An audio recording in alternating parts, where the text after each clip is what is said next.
Clara Dalton was 27 years old, had $16 and 160 acres of land that nobody believed she could keep. Plymouth County, Iowa, spring of 1884. Her father had died that winter. The family expected marriage. She chose the homestead, alone. The men in town laughed when she signed the papers. The church women whispered when she left. The prairie doesn't negotiate with good intentions. The wind doesn't care about courage. And the community watches every mistake like those waiting for a prophecy to be confirmed. She had until fall to prove she was wrong to try, or that everyone else was wrong to doubt. The difference between failure and shame? Failure happens alone. Shame happens in front of everyone. Before we go any further, tell me something. Where are you watching this from? City and country. I read every comment. Clara Dalton's father died on a Tuesday in February. The ground was frozen too hard to dig, so they waited 3 days for the thaw. By the time they lowered him into the earth, the snow had started again, covering the grave in a clean white silence that felt like forgetting. She stood at the edge of the cemetery with her 2 older brothers and their wives, all of them dressed in black wool that smelled like wet sheep and coal smoke. No one cried. Her father had been sick for 2 years. Death, when it finally came, felt more like relief than tragedy. The house they returned to was small and cold. It sat on the edge of a town in eastern Pennsylvania, where the hills were soft and the trees grew thick enough to block the wind. Clara had grown up in that house. Her mother had died there when Clara was 12. Her father had grown silent there, year by year, until the only sound he made was coughing. Now it belonged to her eldest brother, Samuel. He had a wife and 3 children. The house was already too small. That night, after the neighbors had gone and the food had been put away, Samuel sat Clara down at the kitchen table. His wife stood behind him with her arms crossed. The lamp between them cast long shadows on the wall. "You'll stay here until spring," Samuel said.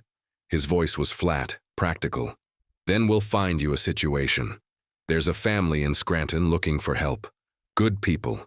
They'll give you room and board." Clara looked at him. "A situation." "A position," his wife corrected. "Domestic work. Respectable." Clara's hands were folded in her lap. She could feel the cold from the window behind her, seeping through the glass like water through cloth. "What did father leave?" Samuel shifted in his chair. "Not much. Some tools. The wagon's mine now. There's a little money, $16. We'll split it." "Split it?" "3 ways," he said. "Fair." Clara thought about $16 divided by 3. She thought about Scranton and a family she didn't know, and a room that wasn't hers. She thought about her father's tools rusting in Samuel's barn, and her mother's dishes already being used by someone else's children. "I want my share now," she said. Samuel frowned. "What for?" "I'm leaving." His wife laughed. It was a short, sharp sound, like a nail driven into wood. "Leaving for where?" "West." The word hung in the air between them like smoke. Samuel leaned back in his chair, arms crossed. "You don't have people out west." "I don't need people." "Clara." His voice was harder now. "You're a woman alone. You can't just—" "I can file a claim," she said. "Under the Homestead Act, 160 acres. Free land if you prove it up in 5 years. Samuel stared at her. Then he shook his head slowly, the way you might shake your head at a child who said something foolish. "You don't know the first thing about farming. Father taught me. He taught you to tend a garden. That's not the same as breaking sod in the middle of nowhere." "Then I'll learn." His wife made a sound in her throat, something between a sigh and a scoff. "This is what happens when you let a girl read too much. She gets ideas." Clara stood. The chair scraped against the floor. "I'm taking my $16, and I'm leaving in the morning." Samuel didn't try to stop her. He just watched her walk out of the kitchen and up the stairs to the room she'd slept in her entire life. She didn't sleep that night. She packed instead. 1 trunk, 2 dresses, a coat, her mother's Bible, a knife, a tin cup. Everything else she left behind. She knew what Samuel thought. She knew what his wife thought. She knew what the neighbors would say when they found out. A woman alone, heading west with nothing but a trunk and a foolish dream. They would call it pride. They would call it desperation. They would call it anything but what it was, a choice, because staying meant becoming invisible. It meant living in someone else's house, raising someone else's children, washing someone else's floors until her hands cracked and her back bent, and she became one of those silent women you see in doorways, the ones who've forgotten they ever wanted anything at all. Clara had watched her mother become that. She had watched the light go out of her year by year, until all that was left was duty and exhaustion and a grave on a hill. She would not become that. The Homestead Act had been law for over 20 years, 160 acres to anyone willing to work it. Men filed claims every day, families, immigrants, war veterans, and yes, sometimes women, widows mostly, women who had no choice. But Clara wasn't a widow. She was unmarried, unattached, unwanted in the way that unmarried women past 25 always were. The law said she could file. It didn't say anyone had to believe she'd succeed. In the morning, before the sun came up, she carried her trunk down the stairs. The house was still dark. Samuel and his wife were still asleep. She didn't say goodbye. There was nothing to say. She walked through the cold March air to the train station, her breath coming out in clouds that vanished as quickly as they formed. The station was nearly empty. A clerk sat behind a cage, half asleep. Clara set her trunk down and approached the window. "Ticket west," she said. The clerk blinked at her. "How far west?" "Iowa." He pulled out a schedule, ran his finger down a column of numbers. "Lamar's. Closest station to Plymouth County, $14. She had 16. That would leave her $2. $2 to start a life. She slid the money across the counter. The clerk counted it slowly, then pushed a ticket back toward her. "Train leaves in 20 minutes. Track 2. Clara took the ticket. Her hands were steady. She picked up her trunk and walked to the platform. The train was already there, black and hulking in the pre-dawn gray. Steam hissed from beneath it. The smell of coal and oil hung in the air. Clara climbed aboard and found a seat near the back of the car. The bench was hard wood, worn smooth by years of passengers. She set her trunk on the floor between her feet and sat with her hands folded in her lap. Other passengers filed in. A man in a dusty coat, a woman with 2 small children, an older couple who didn't speak. No one looked at her. She was glad for that. The train lurched forward. Clara felt the pull of it in her stomach, the slow gathering of momentum. She looked out the window as the station slid past, then the edge of town, then the fields she'd known her entire life. Hills covered in bare trees, stone fences, farmhouses with smoke rising from their chimneys. And then, slowly, it all began to fall away. The hills flattened, the trees thinned. Pennsylvania gave way to Ohio, and Ohio gave way to Indiana, and the world outside the window grew wider and emptier with every mile. Clara watched it all. She didn't sleep. She ate the bread she'd brought from the house, dry and plain, washed down with water from a canteen. When the bread ran out, she ate nothing. The train stopped at small stations along the way. People got on, people got off. No one spoke to her. She was grateful for that, too. By the second day, the landscape had changed entirely. The hills were gone, the trees were gone. What remained was flatness, endless, unbroken flatness. Grass the color of old rope stretched in every direction, bent low by wind that never seemed to stop. The sky was bigger here, too big. It pressed down on the land like a weight. Clara stared out the window and felt something cold settle in her chest. Not fear exactly, something quieter. The slow realization that she had traded one kind of smallness for another. In Pennsylvania, she had been small in a house, in a family, in a town. Here, she would be small under a sky that didn't know her name and didn't care. But at least it would be her smallness, her struggle, her failure, or her victory. The train carried her west through the long hours. The sun rose and set. The stars came out, hard and bright and distant. Clara leaned her head against the cold glass and closed her eyes. She thought about Samuel's kitchen and the look on his wife's face. She thought about her father's grave and the way the snow had covered it. She thought about the land waiting for her somewhere ahead, a place she'd never seen, a future she couldn't imagine. The difference between courage and foolishness was often just a matter of outcome. She knew that. But knowing it didn't change anything. The train kept moving, the prairie kept spreading, and Clara Dalton kept her eyes on the horizon, watching for the place where her life would either begin or end. She didn't know which it would be yet, but she was going to find out. Iowa appeared on the third day. The change wasn't sudden. It came in stages, like watching something fade. First, the last of the trees disappeared. Then the rivers grew wider and slower, cutting brown lines through grass that stretched unbroken to every edge of sight. The towns grew smaller. The stations became wooden platforms with no buildings attached, just a sign and a water tower and emptiness on all sides. Clara watched it all through glass that had grown filthy with soot and dust. Her reflection stared back at her, pale and tired, a ghost layered over the landscape. She looked away. The train pulled into Lamar's just after noon. It wasn't much. A main street. A row of false front buildings that looked like they'd been put up in a hurry and hadn't been touched since. A hotel with peeling paint, a general store, a land office with a hand-painted sign, a church at the far end of town, white clapboard with a steeple that seemed too tall for the rest of it.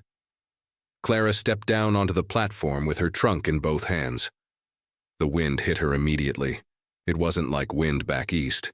It didn't gust and settle. It just blew, constant and dry, carrying dust that stung her eyes and coated her tongue. She set the trunk down and stood there, blinking, trying to orient herself. The train pulled away behind her. The sound of it faded quickly, swallowed by distance and wind. What remained was silence. Not the kind of silence she'd known in Pennsylvania, where you could still hear birds or water or the creak of trees. This was bigger, emptier, the kind of silence that made you aware of your own breathing. A man walked past her on the platform. He tipped his hat without stopping. Two women stood near the station house talking in low voices. They looked at Clara, then looked away. No one offered to help with her trunk. She picked it up and walked toward the land office. The street was unpaved. Dust rose with every step. By the time she reached the door, her skirt was brown to the knees and her hands ached from the weight of the trunk.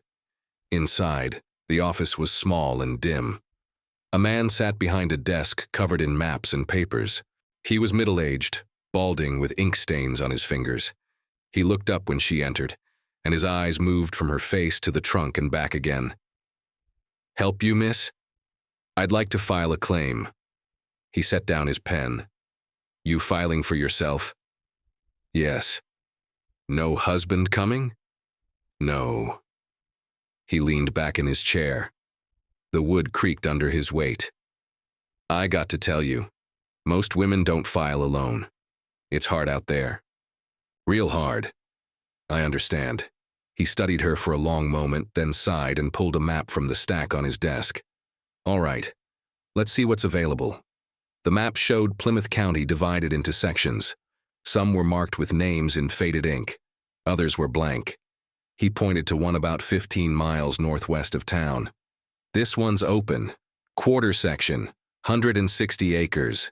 There's a creek runs along the eastern edge. Soil's decent if you can break it. No improvements. No structures, you'd be starting from nothing." Clara looked at the square on the map. It was small, just lines on paper, but it represented more land than she'd ever imagined owning. "What's the filing fee?" she asked. $14. She had $2 in her pocket. The rest had gone to the train ticket. Her stomach tightened. "I only have $2. The man shook his head. "Can't file without the fee, miss. That's the law." Clara stood there, her mind racing. She thought about the hotel, about finding work, about how long it would take to earn $12 more in a town this small, where no one knew her and no one trusted a woman alone. "Is there work here?" she asked. "Some. Mrs. Holloway at the hotel takes on help now and then. Washing, cooking. Maybe she'd give you something." Clara nodded slowly. I'll come back when I have the money. She picked up her trunk and left. Outside, the wind was still blowing. She walked to the hotel, a 2-story building with a sagging porch and windows that needed washing. A sign above the door read, Holloway House in letters that had once been gold. Inside, the lobby smelled like old coffee and lye soap. A woman stood behind a desk, sorting through a ledger. She was in her 50s, thin and sharp-eyed, with gray hair pulled back so tight it looked painful. "Help you?" she asked without looking up. "I'm looking for work," Clara said. The woman looked up then. Her gaze was appraising, cold. "What kind of work?" "Anything, washing, cooking, cleaning." "You got experience?" "Yes." The woman set down her pen. "You just come in on the train?" "Yes." "Homesteader." Clara hesitated, then nodded. The woman's expression didn't change. Most homesteaders don't last, especially women. "You know that?" "I know. I can give you room and board in exchange for work. 6 days a week. You get Sundays off. I need washing done, floors scrubbed, meals cooked when I'm busy. You leave when you got your filing fee, I assume." "Yes." "Fair enough." She pulled a key from a drawer and slid it across the desk. "Room 4, upstairs. You start tomorrow morning, 5 o'clock. Clara took the key. "Thank you." The woman had already gone back to her ledger. "Don't thank me yet. You'll earn it." The room was small. A bed, a washstand, a single window that looked out over the street. Clara set her trunk down and sat on the edge of the bed. The mattress was thin and lumpy. She could hear voices through the wall, footsteps on the floor above. She thought about the land, 15 miles away, still unclaimed, still waiting. It took her 3 weeks to earn the $12. 3 weeks of washing sheets in water so hot it left her hands raw. 3 weeks of scrubbing floors on her knees until her back ached and her shoulders burned. 3 weeks of cooking meals for men who didn't look at her and women who looked at her too much. Mrs. Holloway paid her at the end of each week, $4. Clara saved every cent. The town watched her. She could feel it. When she walked to the general store for supplies, the shopkeeper's wife whispered to the woman beside her. When she attended Sunday service at the church, the other women sat on the opposite side of the aisle. When she passed men on the street, some tipped their hats. Others didn't. One man, older, with a thick beard and a farmhand's build, stopped her outside the hotel. "You the one filing a claim?" "Yes." He looked her up and down. "Alone?" "Yes." He shook his head. "You won't make it through one winter." He walked away before she could respond. Clara stood there, her hands clenched at her sides, her face burning. She wanted to shout after him. She wanted to prove him wrong right then and there. But she didn't. She just went back inside and scrubbed another floor. The whispers followed her everywhere. At the store, at the church, in the hotel dining room. She's filing alone. She won't last. She'll be back in Pennsylvania by fall. Or married. Or dead. Clara kept her head down and kept working. By mid-April, she had the money. $14 in coins that felt heavier than they should. She walked to the land office on a Tuesday morning. The same man sat behind the same desk. "Back again," he said. "I have the fee." She set the coins on the desk. He counted them slowly, then nodded and pulled out a form. "Name?" "Clara Dalton." He wrote it down in careful script. "Age?" 27. "Place of birth?" "Pennsylvania." He asked more questions. She answered them all. When he was finished, he turned the paper toward her and handed her a pen. "Sign here." She signed. "Clara Dalton." The ink was still wet when he blotted it and folded the paper. "You got 5 years to prove up," he said. "Build a dwelling at least 12 by 14 feet. Cultivate the land. Live on it continuously except for short absences.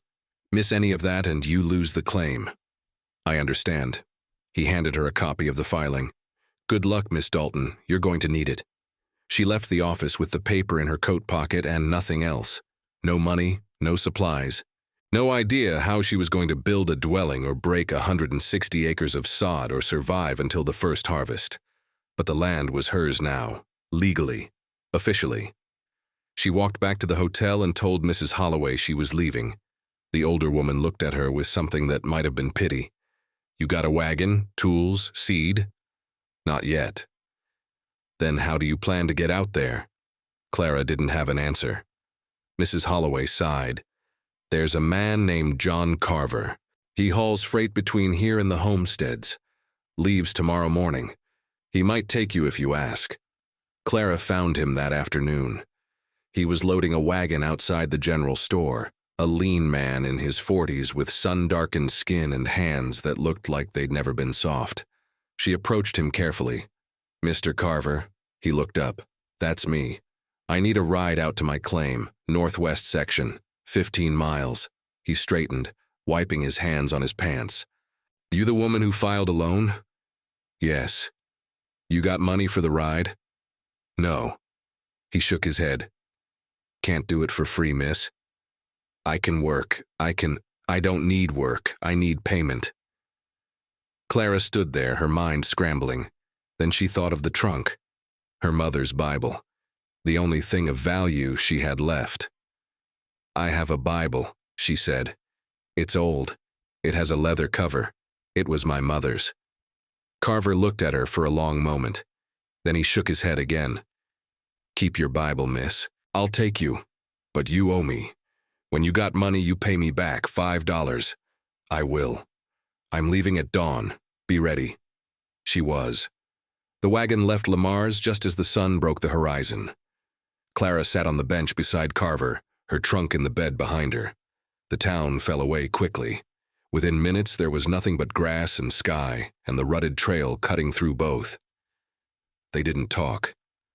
Carver kept his eyes on the road. Clara kept hers on the horizon.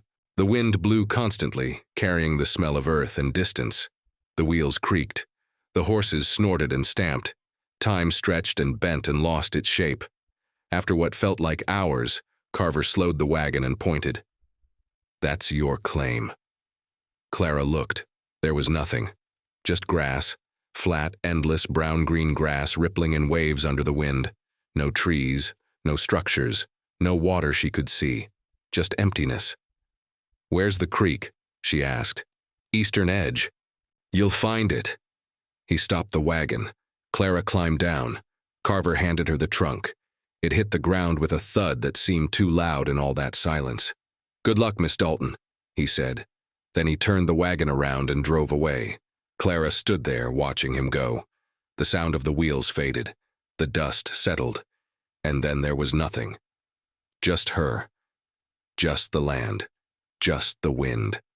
She looked around slowly. 160 acres. It looked like 1,000. Looked like nothing. She didn't know where to start. She didn't know what to do first. She only knew she was here now, and there was no going back. The sun was climbing. The day was warming. Clara picked up her trunk and started walking east, toward where the creek was supposed to be. Her feet sank into the soft earth. The grass whispered against her skirt. The sky pressed down. She walked for 20 minutes before she found it. A thin line of water cutting through the grass, barely 3 feet wide, slow and brown. Trees grew along it. Cottonwoods, the first trees she'd seen since leaving Lamar's. She set the trunk down and knelt beside the water. It was cold. She dipped her hands in and drank. It tasted like mud and minerals, but it was water. She sat back on her heels and looked around. This was it. This was home now. A creek and 160 acres of grass and nothing else. The wind kept blowing. Clara closed her eyes and felt it on her face. She thought about Samuel's kitchen and Mrs. Holloway's hotel and the land office and the man who said she wouldn't last one winter. She opened her eyes. Then she stood up and started figuring out how to prove them all wrong. The first night, Clara slept on the ground beside the creek with her trunk as a pillow and her coat pulled over her like a blanket. The earth was cold and hard, roots pressed into her back. She could hear things moving in the grass, mice maybe, or snakes. She didn't know. She lay there with her eyes open, watching stars she'd never seen before. So many and so bright they looked like someone had spilled salt across the sky. She didn't sleep much. In the morning, she woke stiff and sore. Her mouth tasted like dust. She walked to the creek and washed her face in water that made her gasp from the cold. Then she sat on her trunk and tried to think. A dwelling. That's what the law required. 12 by 14 feet minimum. She had no lumber, no nails, no tools except the knife in her pocket. She looked around at the grass and the cottonwoods and the endless flat nothing, and for the first time since leaving Pennsylvania, she felt the full weight of what she'd done. But sitting wouldn't build anything. She stood and walked along the creek, studying the cottonwoods. They were young trees, thin, but there were enough of them. She thought about sod houses she'd heard of, dugouts carved into hillsides, structures built from the land itself. There were no hills here, but there was earth, and grass, and roots that held it together. She started that morning. She used her knife to cut squares of sod, each one roughly 2 feet long and a foot wide. The grass roots were thick and tangled. It took her 10 minutes to cut the first one. Her hands cramped, the knife dulled, but she kept going. By midday, she had cut 20 squares. Her back ached, her shoulders burned. She stacked the sod pieces near the creek and sat down to rest. Her hands were blistered and bleeding. She tore a strip from the hem of her dress and wrapped them. She had no food. She drank water from the creek and told herself she'd figure that out later. The work continued, day after day. Cut the sod, stack it, cut more, stack more. She built the walls slowly, laying the sod like bricks, grass side down, roots holding each piece to the next. The structure rose inch by inch. It was crooked. It was ugly. But it was something. By the end of the first week, she had walls 3 feet high. No roof yet. No door. Just walls forming a space roughly 12 by 14 feet. She slept inside it that night, curled on the ground, and told herself it was progress. But progress didn't fill her stomach. She was hungry now. Truly hungry. The kind of hunger that makes you lightheaded and weak. She tried eating grass shoots. They made her sick. She tried catching fish in the creek with her hands. She failed. On the 8th day, she walked back toward Lamar's. 15 miles. It took her most of the day. Her legs shook, her vision blurred. When she finally reached the town, the sun was setting. She went to the general store. The shopkeeper, a man named Brennan, looked up when she entered. His expression shifted when he saw her. Surprise, maybe, or pity. "Miss Dalton," he said. "I need supplies," she said. "On credit." He frowned. "I don't usually—" "Seed, flour, salt. I'll pay you back after the harvest." He looked at her for a long time. Then he sighed. "What kind of seed?" "Wheat, corn, whatever grows here." He pulled a ledger from beneath the counter and wrote her name at the top of a page. Then he gathered the supplies. A sack of flour, a small bag of salt, seeds in paper packets, a box of matches. He added it up. $8, he said.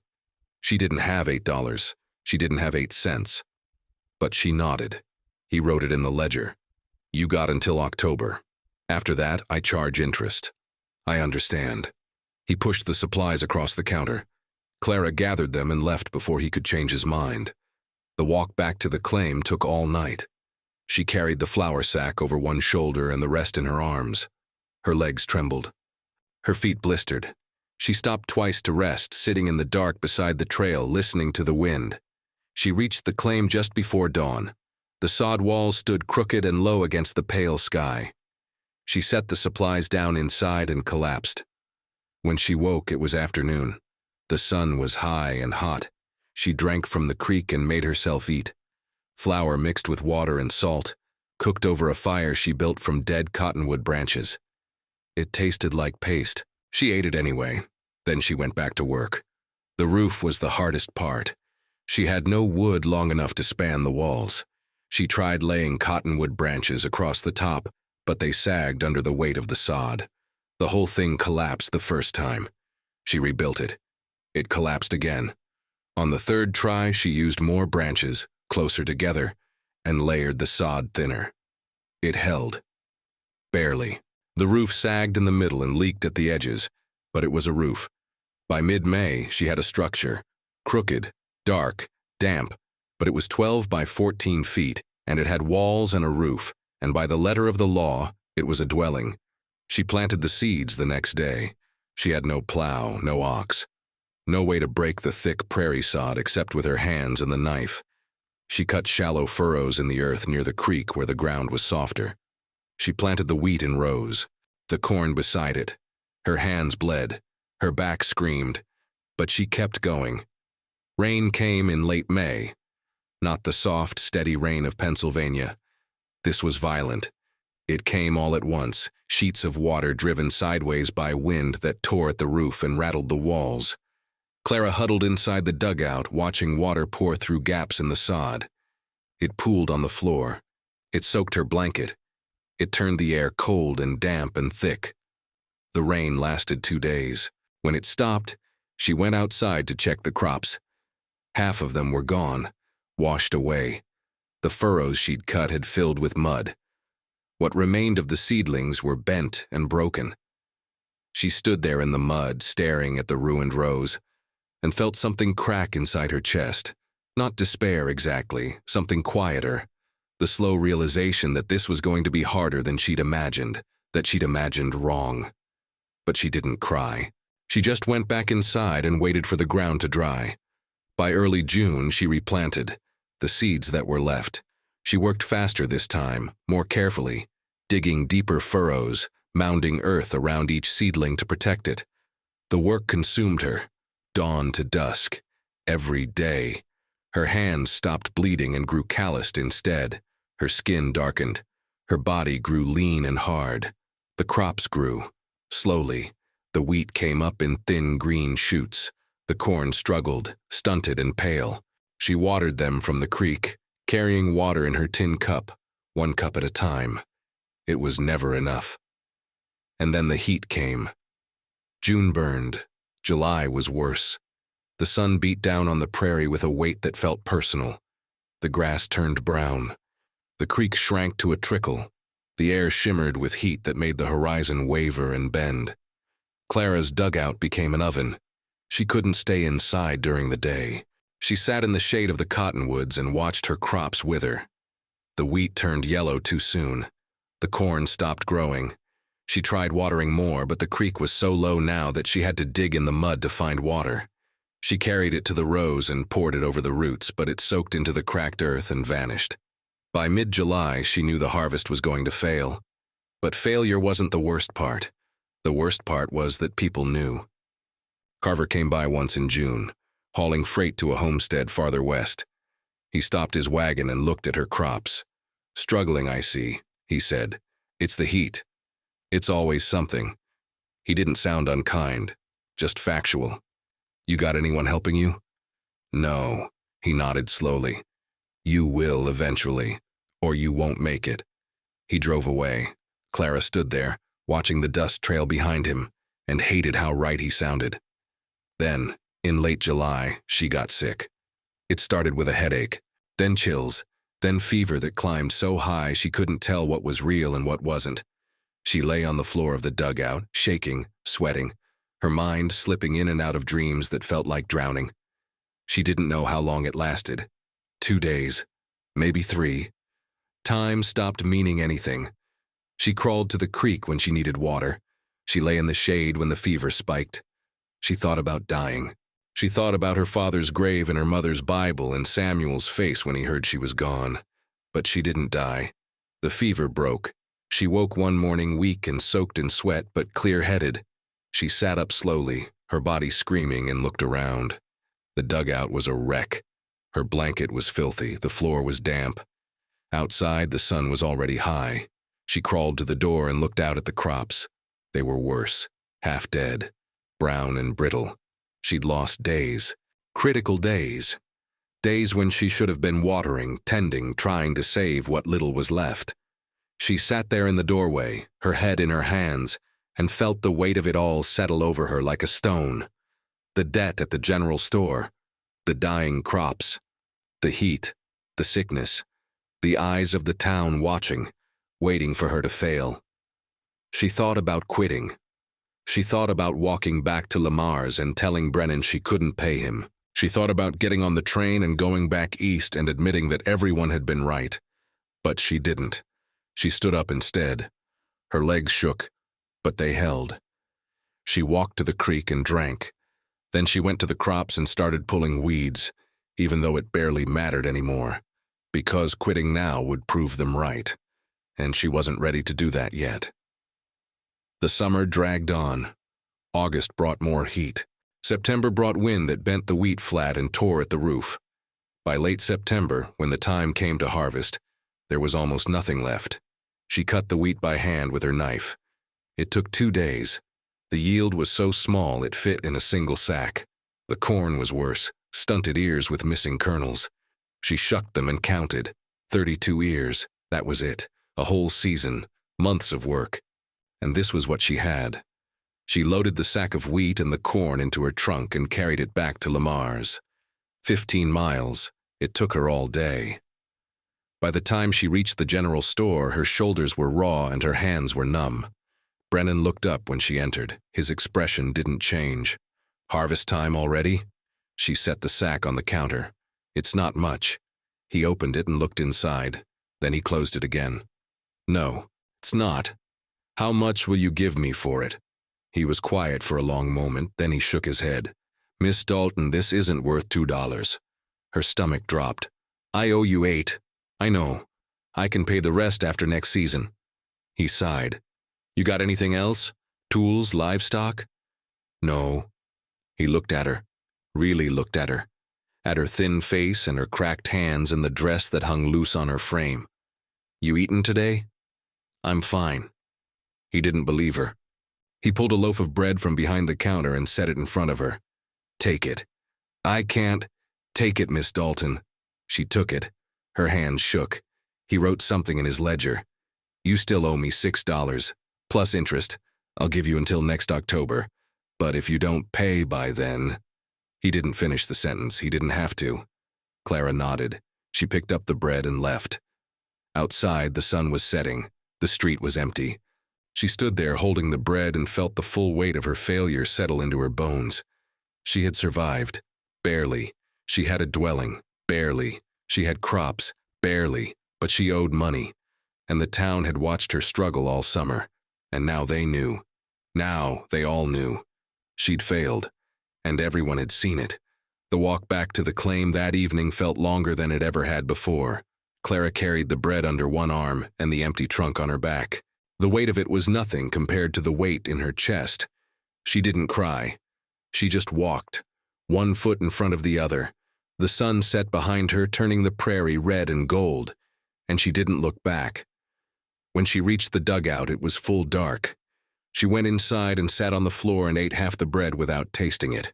Then she lay down and stared at the ceiling, at the gaps in the sod where starlight came through, and tried not to think about what came next. But morning came anyway. She woke to the sound of wind and the realization that she had no plan. The harvest was gone. The debt remained. Winter was coming. She had no money for supplies, no seed for next year, no livestock, no help.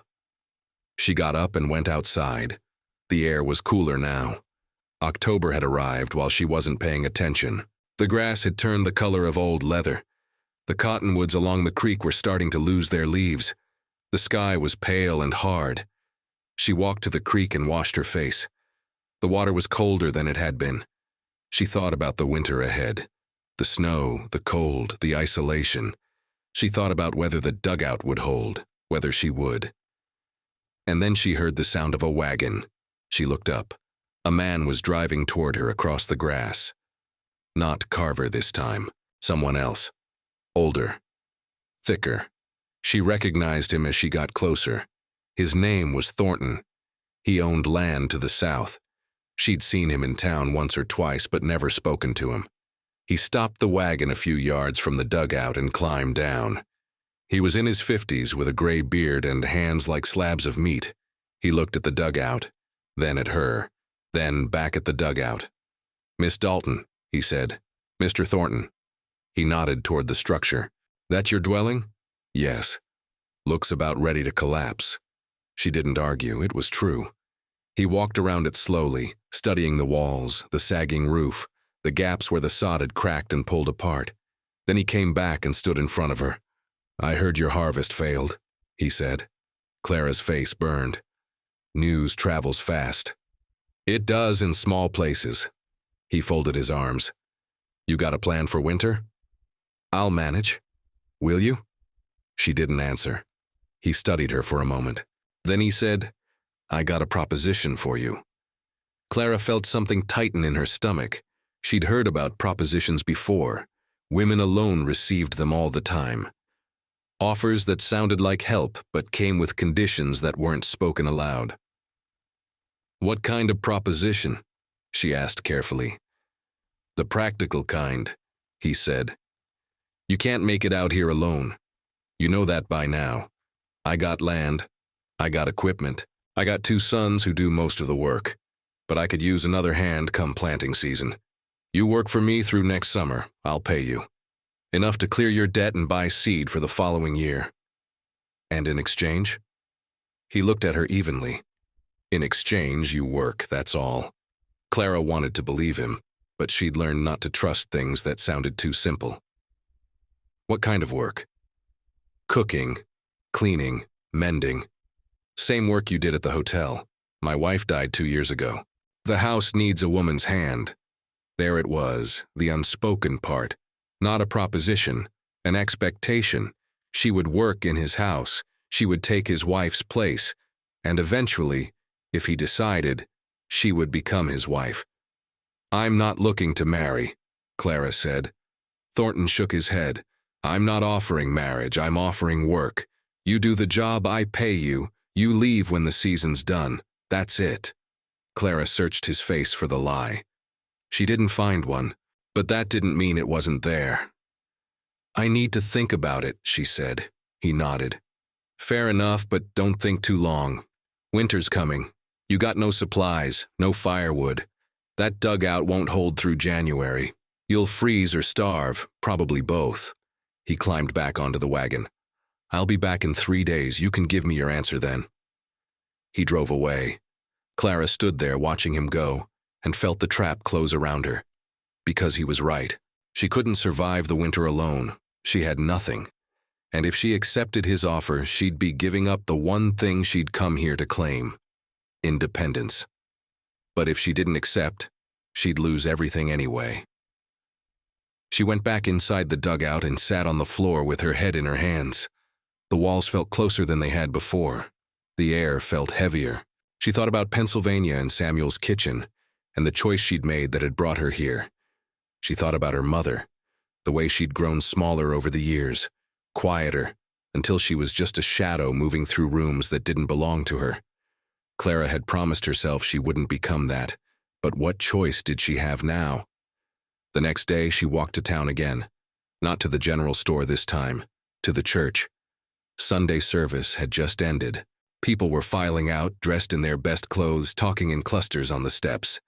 Clara stood at the edge of the yard, watching. She saw the women from the hotel, the shopkeeper and his wife, men she didn't know, families she'd never spoken to. And then she saw the minister, Reverend Hayes, a tall man with thin hair and a voice that carried. He was shaking hands with the congregation as they left. Clara waited until the crowd thinned, then approached. "Reverend Hayes." He turned. His expression shifted when he saw her. Surprise and something else. Disapproval, maybe, or pity. "Miss Dalton," he said, "I didn't expect to see you here. I need to speak with you." He glanced back at the church, then nodded. "Of course. Come inside." They walked into the sanctuary. It was small and plain, with wooden pews and a cross on the wall. The air smelled like candle wax and old wood. Hayes gestured to a pew near the front. "Please, sit." Clara sat. Hayes sat beside her, his hands folded in his lap. "What can I do for you, Miss Dalton?" She didn't know how to start, so she just said it. "I need help." He waited. "The harvest failed," she continued. "I owe money. I don't have supplies for winter. A man offered me work, but—" She stopped. "But," Hayes prompted, "but I don't trust it." Hayes nodded slowly. Mr. Thornton, I assume. Yes. He's a good man, a godly man. He lost his wife and— I know, Clara interrupted. But I didn't come here to marry. I came here to prove up a claim, to build something of my own. Hayes looked at her for a long moment. Then he sighed. Miss Dalton, forgive my bluntness, but what you're attempting is unnatural. A woman alone, working land meant for families, it's not God's design. Clara felt her jaw tighten. The Homestead Act doesn't say anything about God's design. It says anyone can file. I filed. Yes. And you failed. The word hit her like a slap. She stared at him. Your harvest failed, Hayes said, his voice gentler now. Your crops died. You nearly died from fever. You're in debt. You're struggling. And you're too proud to see that this is God's way of telling you to accept help. To accept your place. My place, Clara repeated. Yes, as a wife, a helpmate, a woman under the guidance and protection of a good man. Clara stood. The pew scraped against the floor. I didn't come here for a sermon. Then why did you come? She didn't have an answer. She'd thought. She didn't know what she'd thought. That the church might help. That there might be charity or understanding or something other than judgment. But there wasn't. She turned and walked out. Behind her, Hayes called after her. Miss Dalton, pride is a sin. Don't let it destroy you. She kept walking. Outside, the sun was bright and cold. The congregation had dispersed. The yard was empty. Clara stood on the steps and looked out at the town. The false front buildings, the dusty street. The people inside who watched her and whispered and waited for her to fail. She had failed. They were right about that. But she hadn't quit. Not yet. She walked back toward the claim, her mind turning over the same thoughts again and again. Thornton's offer, the debt, the winter, the choice between survival and surrender. By the time she reached the dugout, the sun was setting again. The prairie turned red and gold again. The wind blew again. Everything repeated. Everything stayed the same. She went inside and sat on the floor and tried to think. 3 days later, Thornton returned. She heard the wagon before she saw it. She was outside, gathering dead branches for firewood, when he appeared on the horizon. She straightened and watched him approach. He stopped the wagon and climbed down. Miss Dalton. Mr. Thornton. He looked at her, waiting. Clara took a breath. I appreciate your offer, but I'm going to decline. His eyebrows rose. You're declining. Yes. You understand what that means? I do. He shook his head slowly. You're a stubborn woman, Miss Dalton. I've been called worse. He almost smiled at that. Then his expression hardened. You won't make it through winter. Maybe not, but I'll try. He studied her for a long moment. Then he climbed back onto the wagon. When you change your mind, and you will, come find me. The offer stands until Christmas. After that, you're on your own. He drove away. Clara stood there watching him disappear and felt the weight of her decision settle over her like snow. She'd said no. She'd chosen the hard path, the uncertain path, and now she had to live with it. That night she sat inside the dugout and took stock. She had half a loaf of bread, no money, no supplies, a roof that leaked, walls that were cracking, a creek that would freeze solid by January. She thought about the winter ahead, the cold, the hunger, the solitude.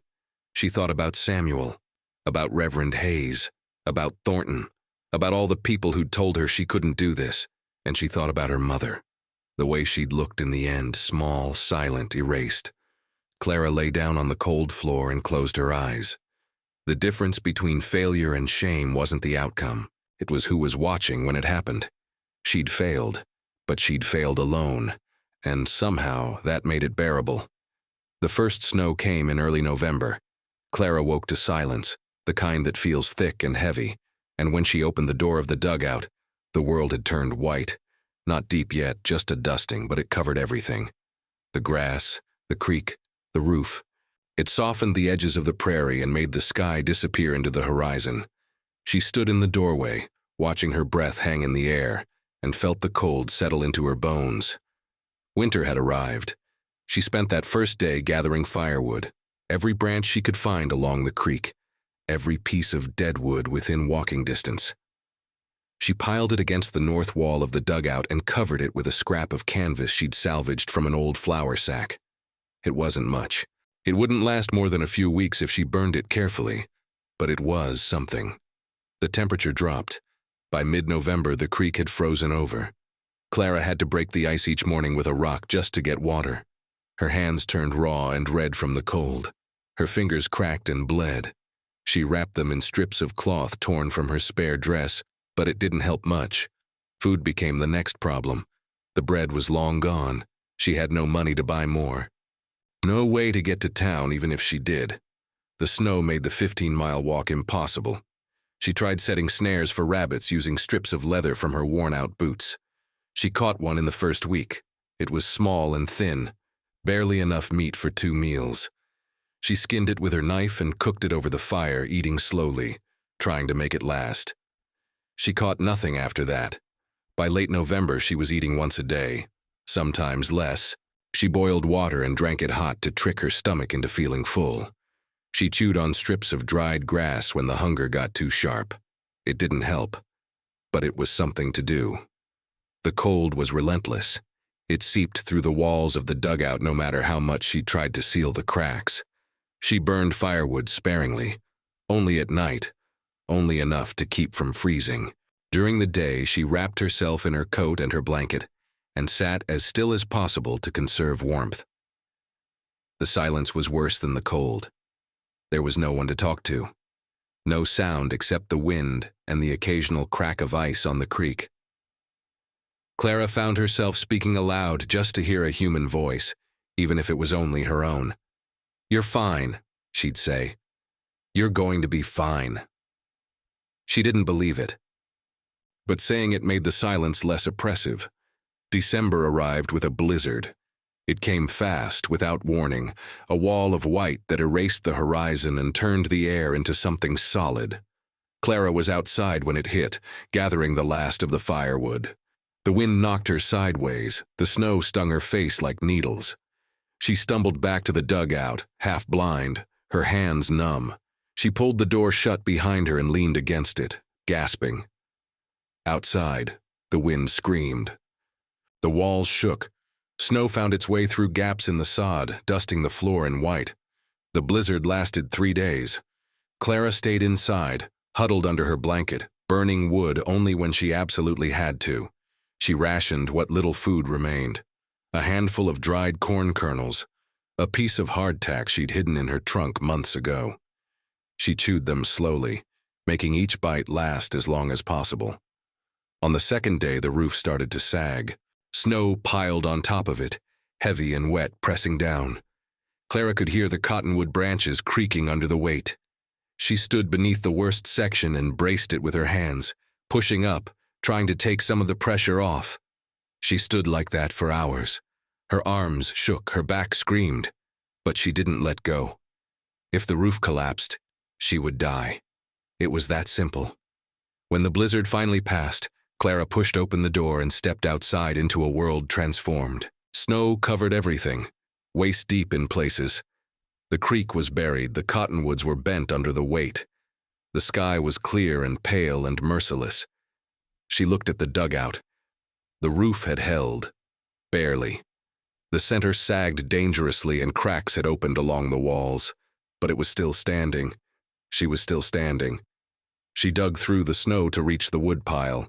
Half of it was buried, the other half was soaked. She carried what she could inside and spread it near the fire to dry. That night she burned the last of the dry wood. The fire guttered and died before dawn. Clara lay on the floor shivering and watched frost form on the inside of the walls. She thought about Thornton's offer. Christmas was 2 weeks away, the offer still stood. She could walk to town. She could accept. She could have food and warmth and a roof that didn't leak. All she had to do was give up. But giving up meant proving them right. It meant going back to town with her head down and her pride shattered and everyone knowing she'd failed. It meant standing in front of Samuel and Reverend Hayes and Thornton and all the rest of them and saying, "Yes, You were right, I couldn't do it. She couldn't stomach that. Not yet. The next morning, she forced herself to move. She couldn't stay still anymore. Staying still meant freezing. She wrapped herself in every piece of cloth she owned and went outside. The cold hit her like a fist. The air was so sharp it hurt to breathe, but she moved anyway. She walked along the creek, breaking ice, looking for anything edible. She found nothing. She checked the snares. Empty. She walked back to the dugout and sat inside, trying to think. Her mind felt slow, foggy. The hunger and the cold were making it hard to focus. She thought about her mother. She thought about the life her mother had lived. Quiet, obedient, small. Clara had run from that. She'd chosen this instead.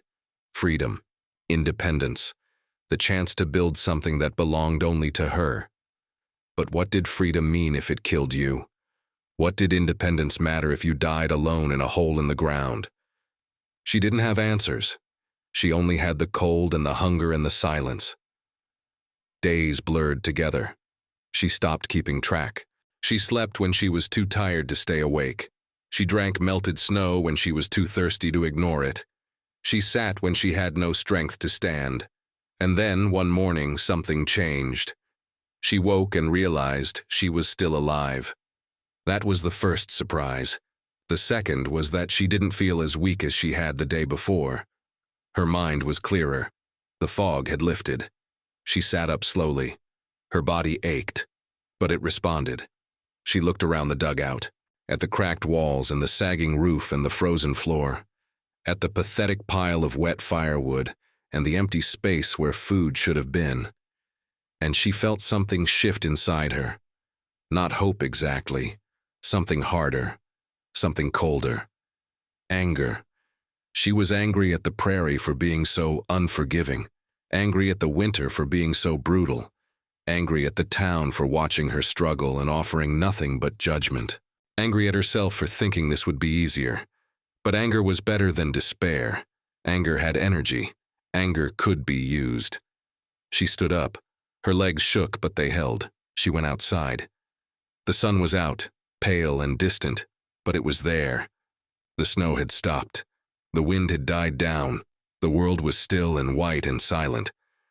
Clara walked to the dugout's wall and studied the cracks. Then she went to the creek and broke through the ice.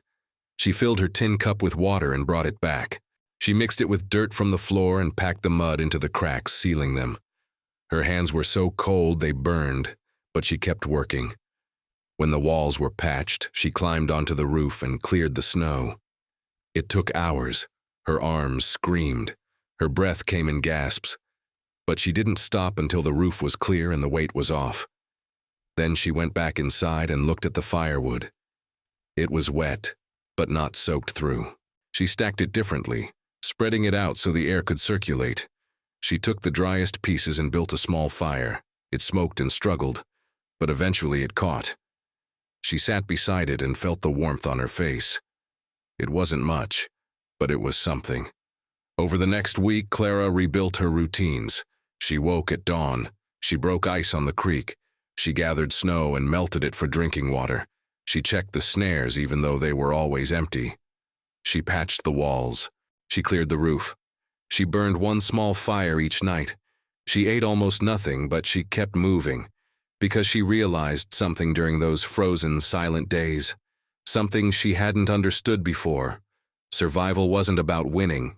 It wasn't about proving anyone wrong. It wasn't even about succeeding. It was about not quitting.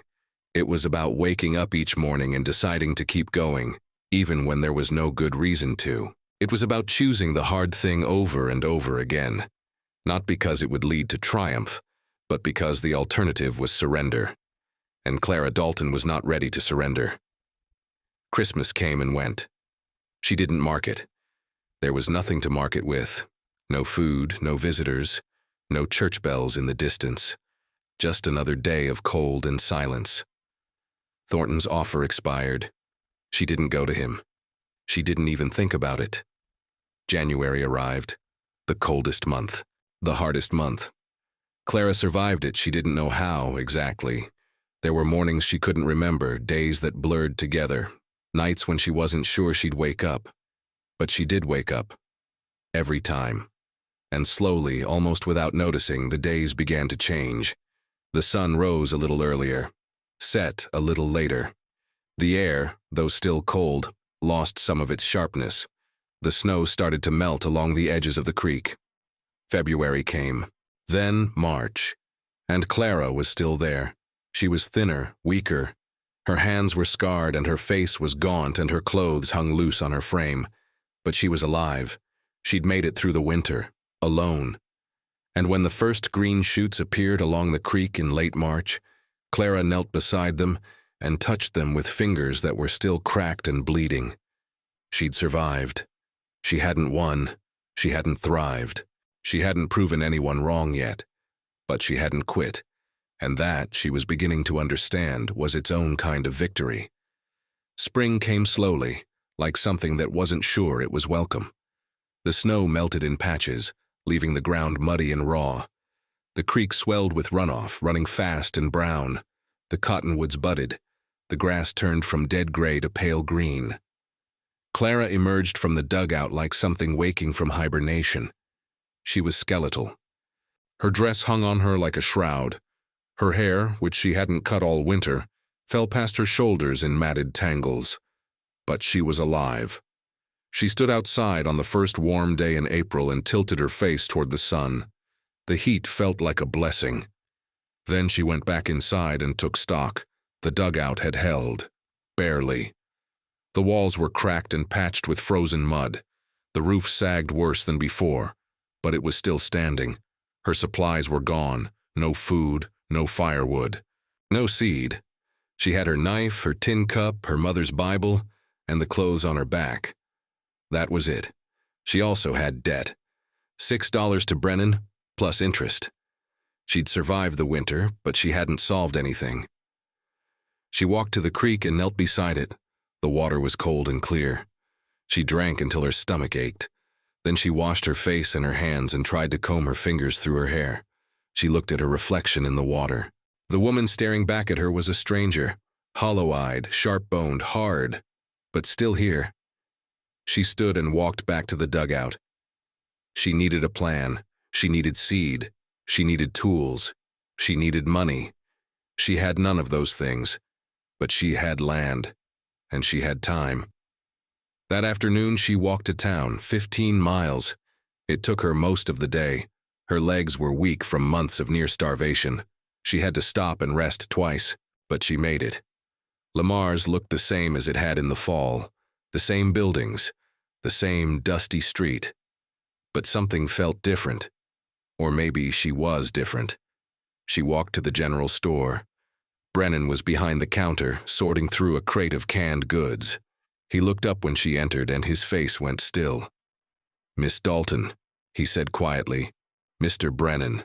He set down the can he was holding. "I heard you made it through the winter." "You heard correctly." He studied her. "You look like hell." "I feel worse." He almost smiled at that. Then his expression sobered. "You hear about the debt?" "Yes." "You got money?" "No." He sighed and pulled out his ledger. He flipped to her page and ran his finger down the column. $6 principal, plus 6 months interest at 10%. That's $6.30. Clara's stomach tightened. She'd expected it, but hearing the number made it real. "I can't pay it yet," she said. "But I can work it off, same as before." Brennan shook his head. "Mrs. Holloway's not hiring, and I don't need help here." "Then what do I do?" He was quiet for a moment. Then he said, "You plant, you harvest, you pay me in the fall. I don't have seed." "I know. Or tools." "I know that too." She waited. Brennan sighed again, deeper this time. He closed the ledger. "Against my better judgment, I'm going to extend you more credit. Seed, a hoe, a spade, maybe some flour and salt to get you through planting season. That'll add another $6 to what you owe. $12 total, $12.30 plus interest." It was a trap. She knew it was a trap. If she failed again, the debt would grow. And keep growing, until she had no choice but to sell the claim or accept Thornton's offer or disappear entirely. but she didn't have another option. "I'll take it," she said. Brennan gathered the supplies, seed packets, a hoe with a worn handle, a small sack of flour. He wrote everything down in his ledger, then pushed the supplies across the counter. "You got until October," he said. "After that, I'm done being patient." "I understand." She loaded the supplies into a crate he gave her and carried it outside. The sun was setting. She couldn't make it back to the claim before dark, so she slept in the alley behind the store, curled up with the crate as a pillow. In the morning, she started walking. The 15 miles felt longer with the weight of the crate. She had to stop every mile to rest. Her shoulders burned, her hands went numb. But she kept going. She reached the claim by mid-afternoon. The dugout looked worse in the daylight. The roof sagged dangerously. The walls were crumbling. She'd have to fix it before the next winter. But that was a problem for later. She set the crate down inside and went back outside to survey the land. The field where she'd planted last year was a mess. Weeds had taken over. The rows were invisible. But the soil was there, and the creek was there, and she was there. She started that afternoon. She broke ground with the hoe, turning the soil, pulling weeds, clearing space. Her body screamed in protest. Months of starvation had left her weak. But she ignored it. She worked until the sun set, then slept, then woke and worked again. This time she was smarter. She planted less, smaller rows, closer to the creek where the soil was better and water was easier to access. She planted wheat and corn, but also beans and squash, things that didn't need as much attention. She worked every day, dawn to dusk. Her hands blistered again, then calloused. Her back ached constantly, but the crops grew. By late May, green shoots covered the field. By June, the wheat was knee-high. The corn was slower, but it was growing. And this time she was ready when the heat came. She watered carefully. She weeded obsessively. She watched the sky for storms and covered the young plants when hail threatened. She also fixed the dugout. She cut fresh sod and patched the walls. She rebuilt the roof with new cottonwood branches, layering them tighter, sealing the gaps with mud. It wasn't perfect, but it was stronger. In July, Carver came by again, hauling freight. He stopped his wagon and looked at the field. Then at her. "You're still here," he said. "I am." He climbed down and walked to the edge of the rows, studying the crops. "These look better than last year." "They should. I learned from my mistakes." He nodded slowly. "You lose weight?" "Some." "You eat today?" "Not yet." He went back to his wagon and pulled out a sack. He tossed it to her. "Cornbread. My wife made extra."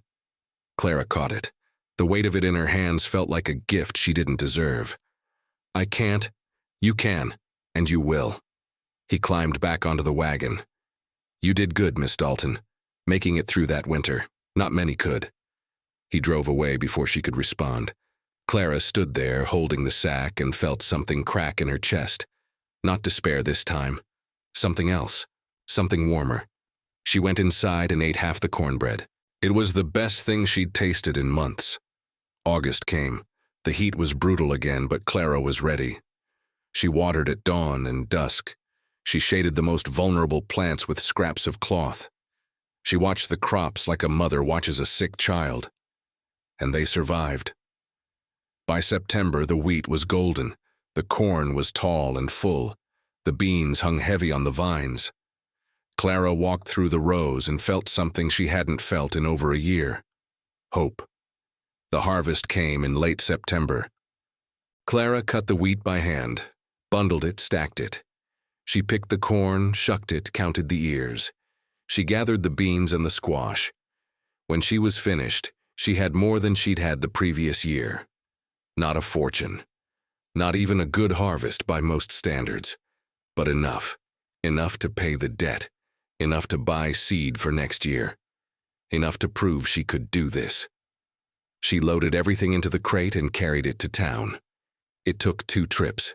Her body screamed, but she didn't stop. Brennan looked up when she entered the store for the second time. His eyes widened when he saw the crate. "That's your harvest?" "Yes." He came around the counter and looked inside. He picked up an ear of corn, examined it, set it down. He sifted through the wheat. Then he straightened and nodded. "This is good work, Miss Dalton. Is it enough?" He did the math in his head. "It's enough to clear the debt. Might even have a little left over." Clara felt her knees go weak. She gripped the edge of the counter to steady herself. Brennan wrote in his ledger. Then he pulled out a small leather pouch and counted coins into her hand. $3. That's what's left after the debt. Clara stared at the coins. They felt impossibly heavy. "Thank you," she said quietly. Brennan nodded. "You earned it."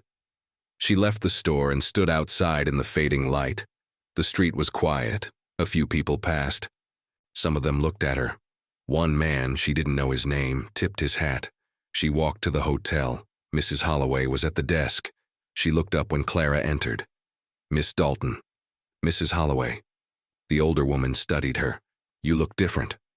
"I feel different." Mrs. Holloway almost smiled. "You made it through." "I did." "Not many thought you would." "I know." There was a long silence. Then Mrs. Holloway said, "There's stew in the kitchen. You're welcome to a bowl." Clara's throat tightened. "Thank you." She ate in the kitchen, alone, and it was the best meal she'd had since leaving Pennsylvania. That night, she slept in the alley again. She could have paid for a room, but she saved the money instead. She'd need it for winter supplies. In the morning, she walked back to the claim. The sun was rising. The prairie stretched out in every direction, golden and endless. The wind blew, constant and wild. Clara stood in front of the dugout and looked at the land. Her land. 160 acres that had nearly killed her. That had tested her in ways she hadn't imagined. But she was still here.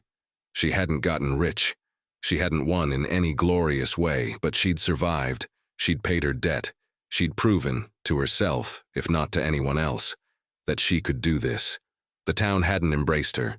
They hadn't apologized for doubting her. But they'd stopped whispering. They'd stopped waiting for her to fail. Because she hadn't failed. Not completely. She'd stumbled. She'd suffered. She'd come within inches of breaking. But she hadn't quit. And that was enough. Clara walked to the creek and knelt beside it. The water was clear and cold. She drank. Then she stood and looked toward the horizon. There would be another winter, another planting season, another harvest. The struggle wasn't over. It might never be over. But she'd learned something in that dugout during the coldest, darkest months. She'd learned that survival wasn't about being strong enough to never fall. It was about being stubborn enough to keep getting back up. The prairie didn't negotiate, the wind didn't care, the community watched and judged. But Clara Dalton was still standing, and she wasn't going anywhere. And before I let you go, let me ask you something. Have you ever chosen the hard path when everyone told you to take the easy one? Have you ever stayed when leaving would have been simpler? Share your story in the comments. I want to know what kept you going when quitting felt easier.